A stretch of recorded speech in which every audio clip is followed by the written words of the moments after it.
रांग न चुकणारी गोष्ट. रांगेत थांबून आपण नोटा बदलल्या, रांगेत थांबून आपण लस घेतली, रांगेत थांबून पिक्चरची तिकीटं काढली. आता याच रांगेत काही जण सिलेंडरसाठी थांबलेत. सिलेंडरवरूनच आठवलं, लहानपणी रेशनच्या दुकानाबाहेर रांगेत थांबावं लागायचं, रेशनसाठी पण आणि रॉकेलसाठी पण. आता रॉकेलचा आवाज भारी वाटायचा म्हणून काही जण आनंदात रांगेत थांबायचे, तर काहींच्या नजरेची चोरट्या भेटीची जुळणी झालेली असायची. मग हळूहळू आयुष्यातून रॉकेल गेलं, रांग तेवढी कायम राहिली.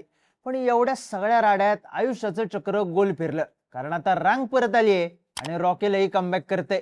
पण हे पिल्लू इतके दिवस गेलं कुठे होतं? रॉकेल गायब का झालं? कमबॅक कशामुळे करतंय? पाहूयात या व्हिडिओमधून. नमस्कार, मी चिन्मय आणि तुम्ही पाहताय बोलभिडू. अचानक भयानक रॉकेल का कमबॅक करते? तर कारण सिंपल आहे, गॅसची टंचाई. घरगुती गॅस मिळवायचा असला तर आता 25 दिवस थांबावं लागते. बरं, एजन्सीवाले म्हणतात आमच्याकडे गॅसच नाही म्हणून ऑनलाईन बुकिंग बंद आहे. मग रविवारच्या सकाळी गडी उठतोय, मटणाच्या रांगेत थांबायच्या ऐवजी गॅसच्या रांगेत थांबतोय. गॅस मिळाला तर ठीक, नाहीतर हॉटेलमध्ये जातोय आणि तिथं पाटी बघतोय, हॉटेल बंद आहे, गरम भाकरी मिळणार नाही. एक नाही अनेक लफडी. कशामुळं? तर गॅस नसल्यामुळं. आता तुमचं आमचं वडापाव खाऊन भागतंय, पण 35 भाकऱ्या खाणाऱ्या सुखा पाटलानं काय करायचं?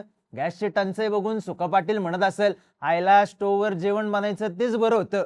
बाकी काही असो, सुखा पाटलाच्या 35 आणि माझ्या लईत लईत 2 सगळ्या भाकऱ्यांचं टेन्शन सरकारला घ्यायचं आहेच. आणि सरकारने त्यावर ऑप्शन आणलाय, रॉकेलचा. राज्याचे अन्न व नागरी पुरवठा मंत्री छगन भुजबळ सोमवारी विधान परिषदेत बोलताना म्हणाले, चिंतेचं काही कारण नाही. घरगुती गॅसला पर्याय म्हणून नागरिकांना रॉकेलचा पुरवठा करणार आहे. सरकारी कंपन्यांच्या पंपावर हे रॉकेल उपलब्ध करून देणार आहोत. राज्यात रॉकेलचा भरपूर साठा आहे. उज्ज्वला योजनेच्या लाभार्थ्यांना केरोसिन द्यायची गरज नाही, असे निर्देश मध्यंतरी नागपूर उच्च न्यायालयाने दिले होते. त्यामुळे रॉकेल असूनही आपण ते देत नव्हतो. मात्र सध्या अडचणीची परिस्थिती निर्माण झाली असल्याने लोकांना रॉकेल उपलब्ध करून द्यावं लागेल, असं न्यायालयाला कळवले.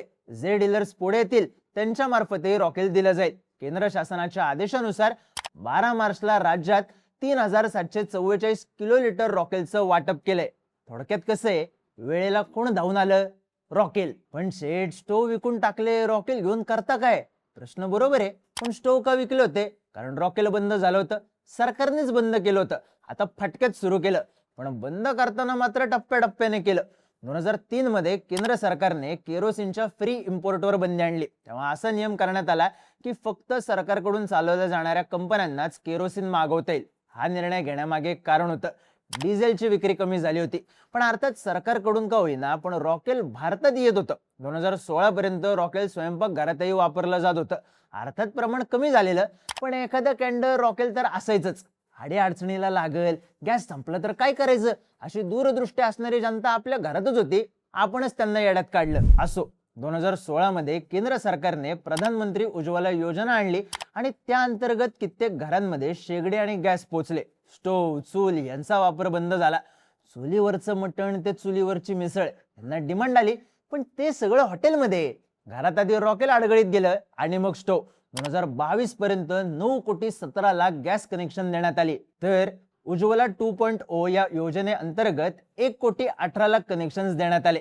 रॉकेलची गरज संपल्यात जमा झाली. त्यात सरकारने फक्त उज्ज्वला योजनाच आणली नाही, तर रॉकेलवरची सबसिडी हळूहळू कमी करत आणली. त्यामुळं रॉकेलचे भाव चढे राहिले होते आणि त्याच्यापेक्षा गॅसवर सुखात स्वयंपाक होतोय म्हणून लोकांनी सुद्धा रॉकेलचा नाद सोडला होता. त्यात सबसिडीमध्ये मिळणारं रॉकेल पेट्रोल डिझेलमध्ये भेसळ करायला सुद्धा वापरलं जायचं. पण रॉकेलला पब्लिक डिस्ट्रीब्युशन सिस्टीम मधून कल्टी दिल्यानंतर हा भेसळीचा धंदाच बसला. त्यात केंद्र सरकारने एक टार्गेट आखलं होतं, 2030 पर्यंत भारत केरोसिन मुक्त करायचा. नुसतं टार्गेट आखलं नाही, तर घोषणा केली, प्लॅनिंग सुरू केलं. देशातलं पहिलं केरोसिन मुक्त शहर ठरलं राजधानी दिल्ली. मग अनेक राज्यांनी सुद्धा हा विषय मनावर घेतला. हरियाणा पहिलं केरोसिन मुक्त राज्य ठरलं. त्यानंतर आंध्र प्रदेश आणि पंजाबने यात नंबर लावला. महाराष्ट्रानेही प्रयत्न सुरू केले. हळूहळू रेशनच्या दुकानांना होणारा पुरवठा थांबवण्यात आला आणि रोजच्या आयुष्यातून रॉकेल गायब झालं. आता गायब झालं म्हणजे कुठं गेलं, तर सरकारी स्टोर रूम मध्येच राहिलं. जे बाजारात आलं ते भाववाढ होऊन आलं. त्यामुळे हे रॉकेल परवडेल अशी लोकच कमी होती. मुळात सरकारने ज्यांच्याकडे गॅस आहे त्यांना रेशन कार्डवर रॉकेल मिळणार नाही असा निर्णय घेतला. पण गंडवण्यात वस्तार असलेली लोक तरी रॉकेल घ्यायचीच. रॉकेल विकणाऱ्यांनी हे सरकारच्या लक्षात आणून दिलं. तेव्हा एखाद्याला रॉकेल हवा असेल तर त्याला आपल्याकडे गॅस नाही म्हणून आपण रॉकेल घेतोय याचं प्रमाणपत्र द्यावं लागायचं. तेव्हा कुठं रॉकेल मिळायचं. जर खोटं प्रमाणपत्र दिल्याचं सापडलं तर कारवाई म्हणून गॅस आणि रॉकेल दोन्हीचा पुरवठा बंद करण्याचा इशारा दिला. सरपण कुठं ओळखायचं म्हणून लोक सुद्धा वरमली. रेशन दुकानदारांनी पण रॉकेल न उचलण्याची भूमिका घेतली आणि रॉकेल मायनस होत राहिलं. नाही म्हणायला अधूनमधून रॉकेल एकदम लाईमलाईट खायचं. गॅस सिलेंडरचे भाव वाढले होते तेव्हा अनेकांनी रॉकेल खरेदी केलं. चूल पेटवायला लाकडं आणली, लाकडं पेटवायला रॉकेल आणलं. जेव्हा महाराष्ट्रात पूर आला होता तेव्हा शासनानं मदत करताना धान्यासोबत लोकांना रॉकेल दिलं होतं. त्यांचा उद्देश क्लिअर होता, कशी का होईना लोकांच्या घरात चूल पेटली पाहिजे. थोडक्यात काय, तेव्हाही अडी अडचणीला रॉकेल धावून यायचं आणि आत्ताही तसंच होतंय.